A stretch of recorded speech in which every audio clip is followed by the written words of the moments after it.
I'm telling you, the original agreement is in this book. You need to look at page 45. Okay, I see your point now. Let me verify the coordinates on my phone.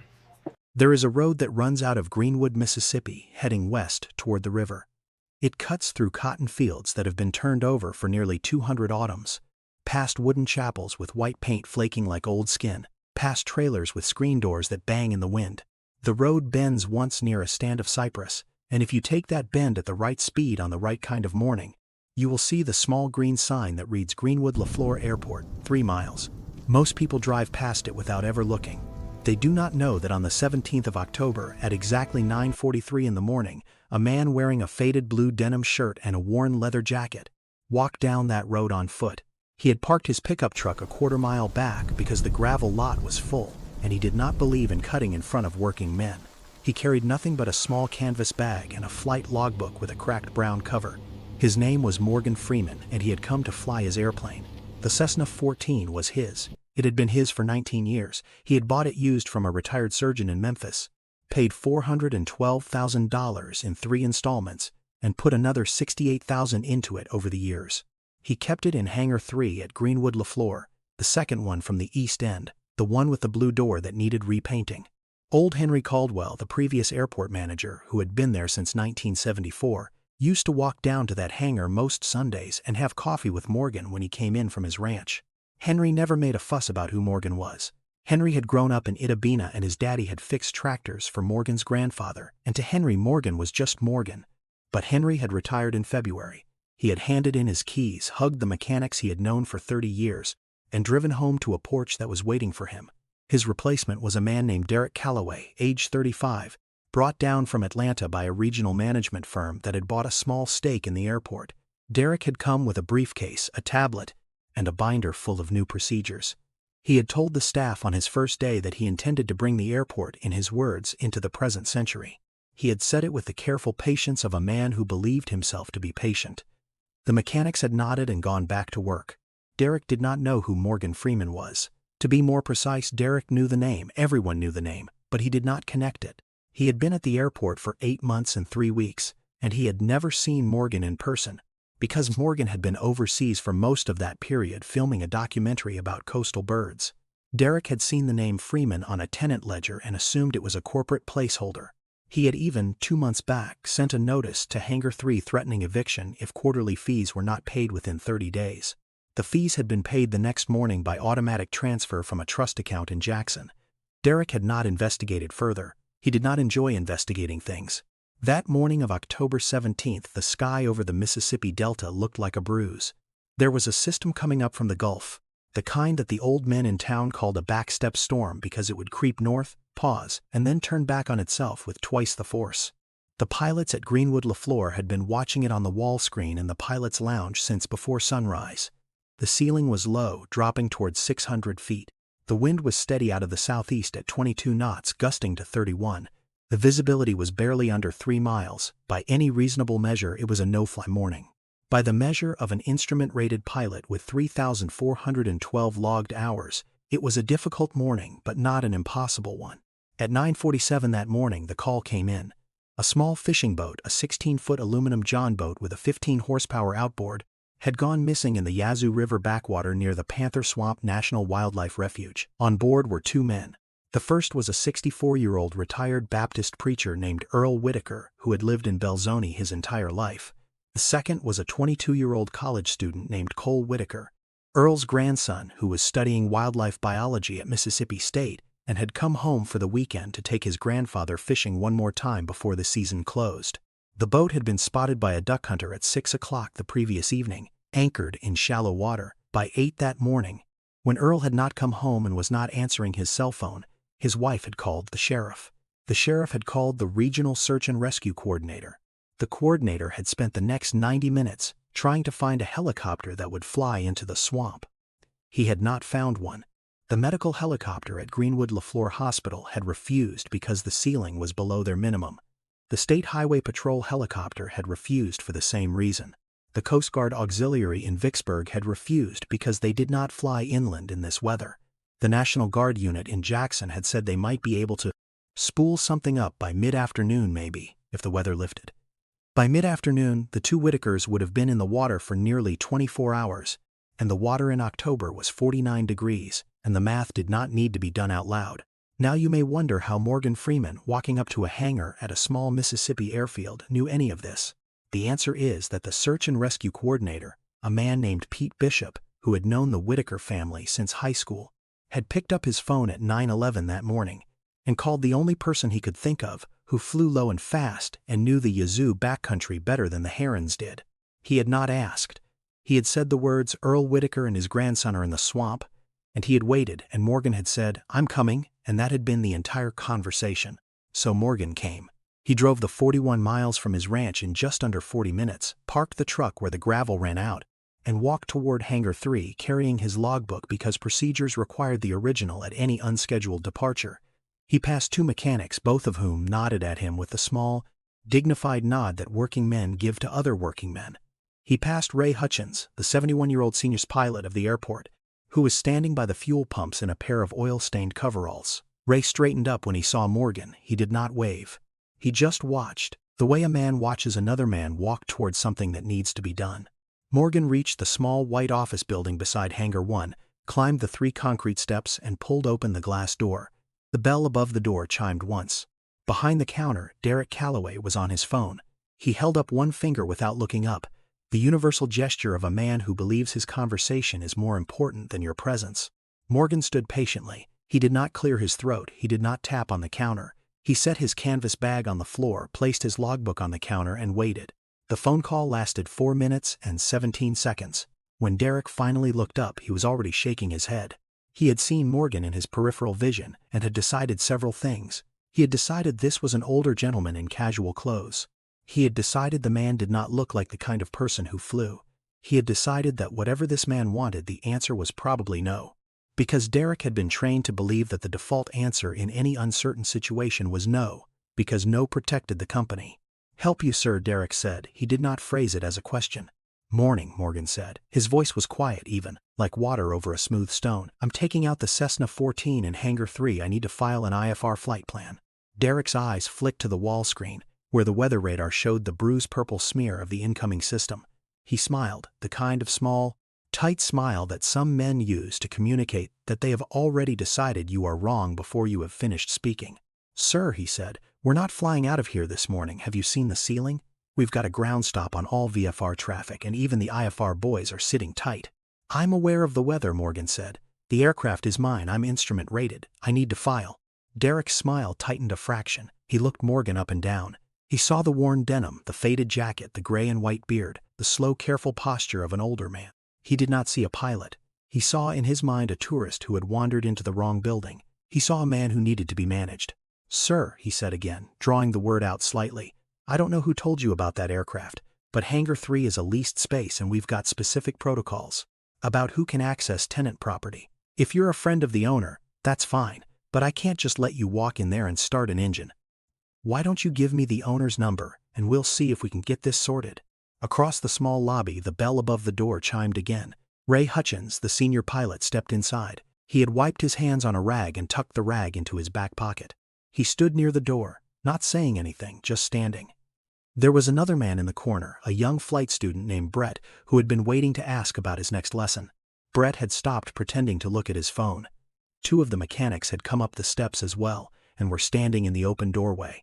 The little office was suddenly full of quiet people. Morgan, for his part, did not raise his voice. He did not gesture toward the men in the room. He kept his eyes on Derek.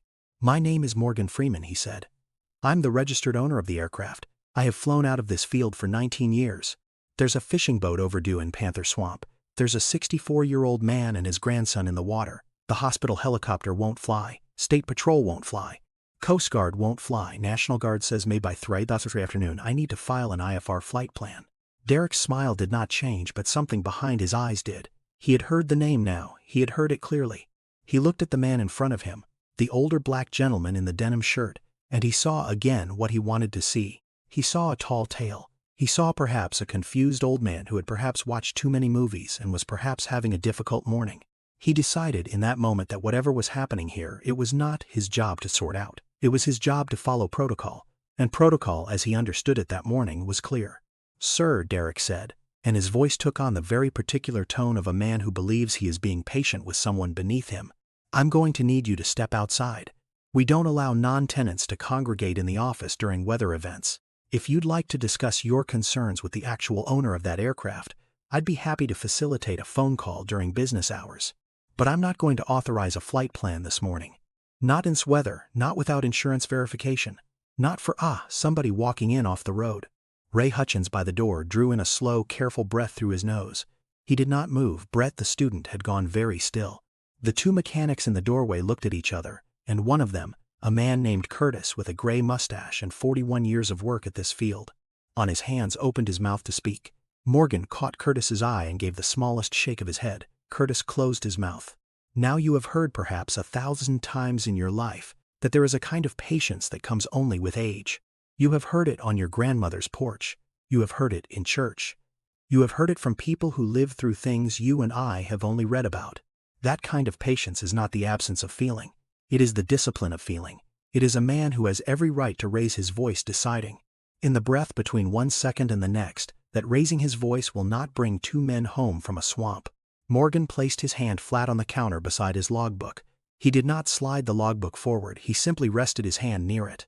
"Mr. Calloway," he said. The name surprised Derek. Morgan had read his nameplate. "There are two people in the Yazoo backwater right now who are probably hypothermic.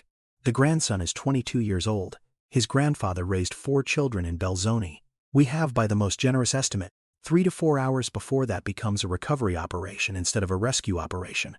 I don't have time to call my lawyer. I don't have time to find Henry Caldwell's home number and ask him to explain to you who I am. What I'm asking you to do is open the gate, let me into my hangar, file the flight plan I am legally entitled to file, and step out of my way." Derek's face had gone a particular shade of red that started at his collar and climbed up into his ears. He did not, however, change his expression. He had been trained in 2 separate management seminars that you did not lose your face in front of staff. He smiled again, even tighter. "Sir, I am sorry that you feel that way, but I have a responsibility to this airfield and I am not going to let you take an aircraft, even one you claim to own, into weather that the Coast Guard won't fly. If something happens to you, this airfield is exposed to liability we cannot afford. If your story is true, the proper channels are the FAA, the State Emergency Management Office, and the National Guard. I'd encourage you to make those calls from outside the office, please." He gestured then toward the door. It was a small gesture, just a flick of the wrist, but it was the gesture of a man dismissing another man. Ray Hutchins saw the gesture. Curtis saw it. Brett the student saw it. The second mechanic, a man named Pete Lawson, saw it and his jaw set hard. Morgan looked at the gesture. He looked at Derek's face, and for a long moment the entire office held its breath. Outside, the wind picked up. A loose piece of roofing on the maintenance shed began to slap against the metal frame, a slow rhythmic sound like a clock running down. Ray Hutchins stepped forward. He moved quietly, the way a man moves who has spent 50 years around running engines and has learned to walk in the silences between them. He came to a stop beside Morgan at the counter. He looked at Derek for several seconds before he spoke, and his voice, when it came, was low and old and had a slight rasp from a lifetime of breathing aviation gasoline fumes. "Son," Ray said, "do you know whose name is on that hangar?" Derek's eyes flicked to Ray. "Mr. Hutchins, I appreciate your loyalty, but this is between me and the gentleman." "It is not," Ray said, "between you and the gentleman. It is between you and the federal government, who will have a lot of questions for you when the news gets out that you turned this man away on a search and rescue morning. Now, I am going to ask you one time. Do you know whose name is on that hangar?" Derek's mouth opened and closed. He looked at Morgan. He looked back at Ray. He said with a small attempt at recovering dignity, "I know what the name on the lease says. That doesn't mean." Ray reached over the counter and took the tablet from Derek's hand. Derek did not stop him. He was too startled. Ray tapped twice on the screen with the careful uncertainty of a man who did not grow up with such things, found the tenant directory, and turned the screen around so Derek could see it. The screen showed Hangar 3. The leaseholder was listed as M. Freeman, with a residential address that matched, exactly, the address on the driver's license that Morgan was now removing from his wallet and placing flat on the counter. Ray tapped the screen again, opening the linked photograph, which was a flight medical photograph dated 2007. The man in the photograph had a few less gray hairs. It was the same man, indisputably. Derek stared at the screen. He stared at the driver's license. He stared finally at the logbook on the counter, the cracked brown cover of which had a small embossed gold nameplate that read in plain block letters, M. Freeman, FAA Certified Pilot, number 254711. For a moment, the only sound in the office was the slap of the loose roofing outside. Brett the student had not moved a muscle. Curtis was looking at the floor with a small, tight smile. Pete Lawson was looking directly at Derek, and his expression was not kind. Derek swallowed. The red in his ears had spread to his cheeks. He drew himself up the way men who have made an error sometimes do when they are not yet ready to admit it. That doesn't change the weather situation, he said. I still have a responsibility to enforce reasonable safety protocols, Mr. Freeman. With respect, you are 88 years old, sir, and the regulations regarding pilots over the age of 75 in adverse weather conditions are quite specific. There is no such regulation, Morgan said. He said it without anger. He said it the way a man corrects a child who has misremembered a Bible verse. Part 61 governs my flying privileges. Part 91 governs my flight rules. There is no age cap on a private pilot operating his own aircraft under instrument flight. You can check the FAR right now if you'd like. I'll wait. Derek did not check the FAR. He could not look up the FAR because he had never read the FAR, because he was an airport manager and not a pilot. He had no idea what was in it. He had invented the regulation in the space of 2 seconds because he needed something to stand on, and that need had been louder in his head than the truth. Ray Hutchins beside Morgan did not press the moment. He simply said, Curtis, would you and Pete go open up Hangar 3? I'll pull the chocks. Curtis nodded once. He and Pete turned and walked out the door. The bell chimed. Derek's voice rose just slightly, the first audible crack in his composure. Ray, I have not authorized that. I am the airport manager. I have not authorized that, and if those mechanics open that hangar without my authorization, I will write them up. Ray looked at him for a long, quiet moment. You go on and write us up, son, he said. We'll figure out the paperwork later. Then Ray turned to Morgan and said in a normal tone, the way he had said it 100 times over the years, she's been warmed up twice this month. Morgan, oil pressure was a touch low last run, but Pete topped her off. You're good. Thank you, Ray, Morgan said. Morgan turned the logbook around so the cover faced Derek. He did not open it. He just looked at Derek across the counter, and Derek looked back. And for the first time that morning, the younger man's face showed something close to understanding. It was not understanding of his error. It was understanding of his exposure. He was beginning to do the math. He was beginning to think about what it would look like, in 3 hours, if the bodies of Earl and Cole Whitaker were pulled from the Yazoo, and a reporter from the Greenwood Commonwealth asked the airport manager why he had refused to allow the rescue flight to proceed. He was beginning to think about his career. But because Derek Calloway was the kind of man he was, he did not even now say the word sorry. He did not say, you were right, I was wrong, take the plane. What he said instead was this. I'm noting in the log, he said, his voice tight, that this departure proceeded over the express objection of the airport management. I want that on record. Note whatever you need to note, Morgan said.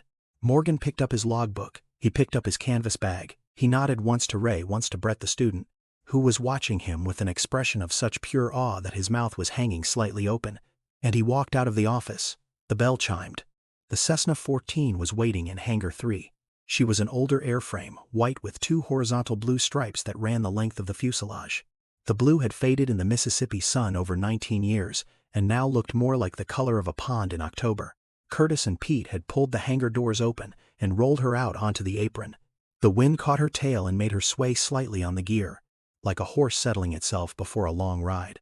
Morgan walked around her in the careful, methodical way that he had walked around aircraft for 2.5 decades.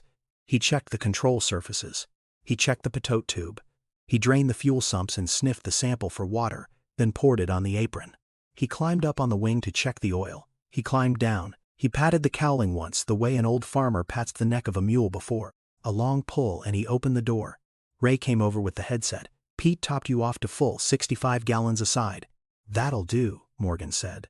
Yazoo, backwater? Yazoo, backwater. Ray nodded. He looked up at the sky once, then at Morgan.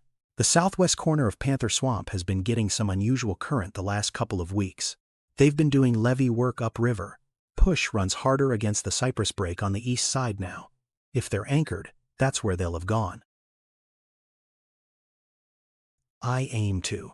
He climbed in. He pulled the door shut. From the office, through the broad front window, Derek Calloway watched. He had not moved from behind the counter. He stood with his hands flat on the counter, and his face was the face of a man who was watching a future he had not anticipated arriving in real time. The Cessna's 2 engines coughed once, then caught. The propellers blurred. Morgan ran through his checklist, taxied to the run-up area, did his run-up, and called the tower. The tower controller, who had been listening to the office argument over the airport intercom because Pete Lawson had thoughtfully left it open, cleared him to depart runway 18 with an instrument flight rules clearance to Belzoni and return, altitude block 2,000 to 4,000, expect deviations as necessary for search operations. The controller's voice was tight with emotion she had not quite managed to hide. Cessna 641 Mike Foxtrot cleared for takeoff runway 18. Godspeed, sir. Cleared for takeoff 18. Thank you, Sarah. The Cessna 414 rolled. The wind grabbed at her wings as she came up to speed, and Morgan corrected with the gentle, almost imperceptible adjustments of a man who had been correcting for crosswinds since the year he turned 65. She lifted off at 600 feet down the runway. She climbed slowly. She turned to the west into the bruise of the sky, and she vanished into the cloud at 420 feet of altitude. In the office, Brett the student let out the breath he had been holding for what felt like several minutes. Ray Hutchins walked back inside, set Derek's tablet down on the counter and looked at Derek. "You're going to want to draft a statement," Ray said. "When she comes back, you're going to want to have already drafted a statement." Derek did not answer. Ray walked out. The bell chimed. The Cessna 414 was by then 4 miles southwest, climbing through 800 feet on instruments. Morgan was talking to Memphis Center, getting vectors. The cloud was thick enough that he could not see his own wingtip. The autopilot was off. He flew her by hand, the way he had been taught by an instructor in Tennessee in the spring of 2002, the way he had flown her for 19 years. The Panther Swamp National Wildlife Refuge covers roughly 38,000 acres of bottomland hardwood, cypress brake, and slow black water. From the air on a clear day, it looks like a green smear with veins of mercury running through it. On this day, from the air, it did not look like anything at all, because the cloud was solid down to 600 feet. Morgan descended to 570 feet, picked up the river under his left wing, and began a slow, methodical grid. He found them at 10:38 in the morning. The boat was where Ray had said it would be, jammed against the cypress brake on the east side of the southwest corner. It had taken on water but had not fully sunk. The buoyancy compartments in the bow were still doing their work. 2 figures were huddled together on a small hummock of mud and roots about 30 yards from the boat. One was waving a yellow rain jacket. The other was not moving. From 400 feet, with the rain streaking his windscreen, Morgan could not tell which was which. He marked the GPS coordinates. He climbed back up to 900 feet, broke through a thin layer in the cloud, and got his comm out clear. He raised the Mississippi Department of Wildlife, Fisheries, and Parks River Patrol on the regional emergency frequency. He gave them the coordinates. He told them in plain words what he had seen. He told them what they would need. He told them to bring blankets, because at least one of those men had not moved when his airplane passed 40 feet over their heads. The river patrol boat reached the hummock at 11:17. Earl Whitaker was conscious but in moderate hypothermia. Cole, the grandson, was severely hypothermic and had been unconscious for, by Earl's estimate, the last 40 minutes. They had clung to each other in the rain through the night. They had emptied the boat of bait, food, and tackle to keep it afloat as long as they could before abandoning it for the hummock. They had said, by Earl's testimony to the paramedic, every prayer they knew. Cole was airlifted by ambulance helicopter, which now had a clear ceiling to operate under because the storm had begun to lift, to the trauma center in Jackson. He survived. Earl rode in the back of the patrol boat with a wool blanket and a thermos of coffee, and he was checked into Greenwood-LeFlore Hospital at 1:26 in the afternoon. He survived too. He was discharged the following morning. The Cessna 414 landed back at Greenwood-LeFlore Airport at 12:14 in the afternoon. The cloud had not lifted there yet. Morgan brought her in on the instrument approach, broke out at 390 feet, and touched down on runway 36 with a crosswind correction that the tower controller, on her own initiative and against 3 different regulations, applauded over the open frequency. A small crowd had gathered on the apron. Ray Hutchins was there. Curtis and Pete were there. Brett the student was there, along with 7 or 8 other people who had heard by then what was happening. Sarah from the tower had come down from the cab. Pete Bishop, the search and rescue coordinator, had driven over from Belzoni with red eyes and a thermos of his own. Derek Calloway was not on the apron. Derek Calloway was in his office, on the phone with the regional management firm, trying to explain, in a voice that was no longer steady, what had happened that morning. The conversation did not go well. The conversation lasted 23 minutes and ended with Derek being placed, in his words later, on administrative review. Morgan shut the engines down. He climbed out of the Cessna. He walked over to Ray and shook his hand. Ray clapped him on the shoulder and said nothing, because there was nothing to say. Morgan thanked Curtis and Pete. He nodded to Sarah. He shook hands with Pete Bishop, and the two of them stood quietly for a moment beside the wing. Then Morgan walked by himself into the office. Derek was off the phone now. He was sitting in his chair behind the counter and he was looking at the wall, and he had the very particular look of a man who was beginning to understand, in slow, horrible increments, the scope of his mourning. He stood up when Morgan walked in. He did not know what to do with his hands. Morgan came and stood at the counter. He did not lean, he did not put his hands on it. He simply stood, the way he had stood 3 hours and 10 minutes earlier. "Mr. Calloway," he said. "Mr. Freeman," Derek said. His voice was hoarse. I want to say something." Morgan waited. Derek opened his mouth. He closed it. He had spent his entire adult life avoiding the words that he needed now, and they did not come. "I have a responsibility," he began, and then he stopped, because even he could hear how that sentence was starting. Morgan let the silence sit. He looked at Derek the way he had looked at him before, with patience and with absolute clarity. After a moment he said, "Sit down, son." Derek sat down. Morgan, after a pause, walked around the counter and sat in the second chair, the one Sarah usually sat in when she came down from the tower. He turned the chair to face Derek. He folded his hands in his lap. He looked for a moment like a man at a kitchen table in Charleston, Mississippi, 60 years ago. "Let me tell you a story," Morgan said. Derek nodded. He could not have spoken if he had wanted to. "When I got my private pilot certificate," Morgan said, "I was 65 years old. There were 3 instructors at the school in Tennessee where I trained. 2 of them, when I walked in, looked at me the way you looked at me this morning. They saw an older black man in the South in his 60s who said he wanted to fly. They told me very politely that I should consider a discovery flight first. They told me very politely that the medical might be difficult at my age. They told me very politely all the reasons it might not work. Now they were not bad men. I want you to hear that, Mr. Calloway. They were not bad men. They were men who had been trained, like you were trained, to manage uncertainty by saying no. They were men who, when they did not know who somebody was, assumed the somebody was less than they appeared to be." Derek's eyes were wet. He did not blink.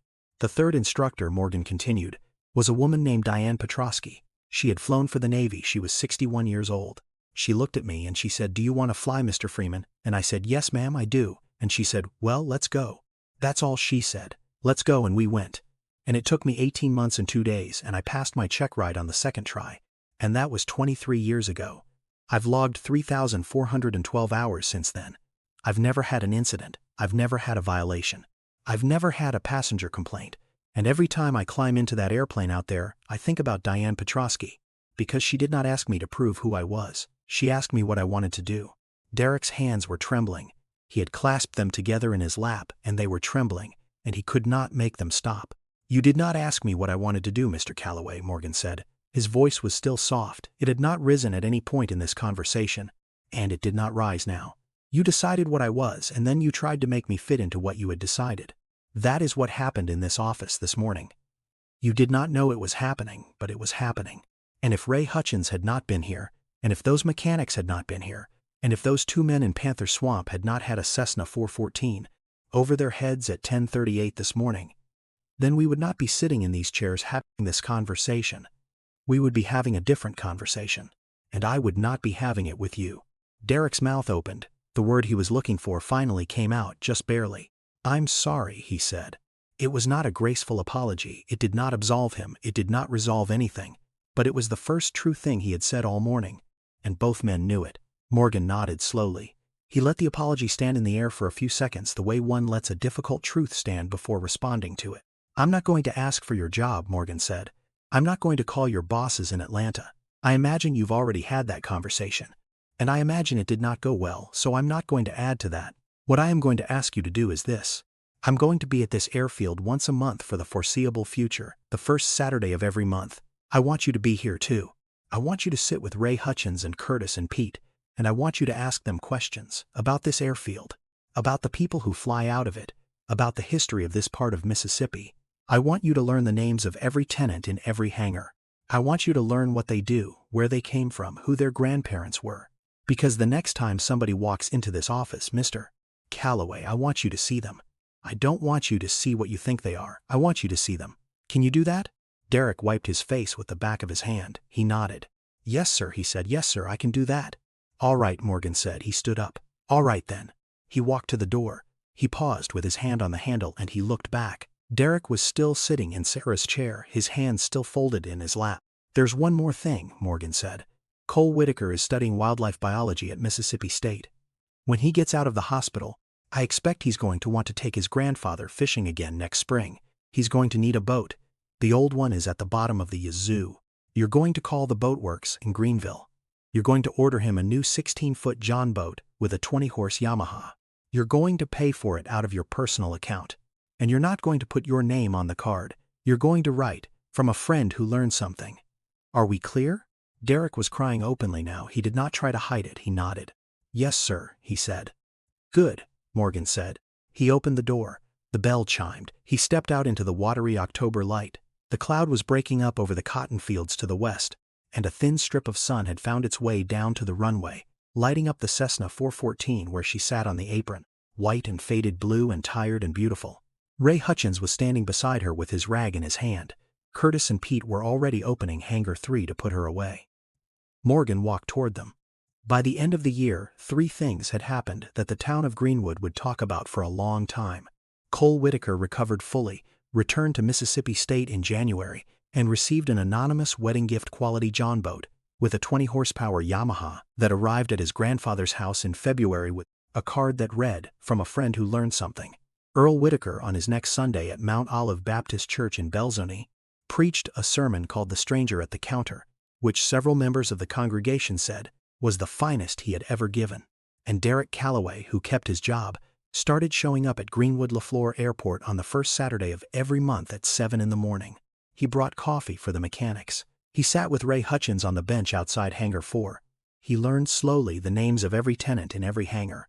He learned the history of the airfield. He learned that Hangar 6 belonged to a woman named Margaret Bell who had flown medevac in Vietnam. He learned that Hangar 11 belonged to a retired crop duster named James Whitlock, who had fought a fire in his cockpit at 400 feet in 1979 and walked away. He learned, in time, to see the people who walked into his office instead of seeing what he had decided they were. On the first Saturday of December, Morgan Freeman flew into Greenwood-LeFlore Airport at 7:30 in the morning. The sun was just clearing the cypress to the east. Derek met him on the apron with a thermos of coffee and a paper cup. They walked together slowly toward Hangar 3. They did not say much. They did not need to. There is a road that runs out of Greenwood, Mississippi, heading west toward the river. Most people drive past the airport without ever looking. But some mornings, if you take the bend by the cypress at the right speed, you can see an older man in a faded denim shirt walking out to a white and faded blue Cessna 414.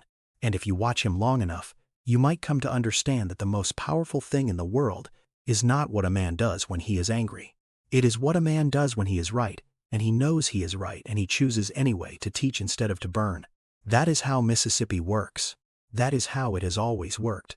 If this story stayed with you, share it with someone who needs to hear it today.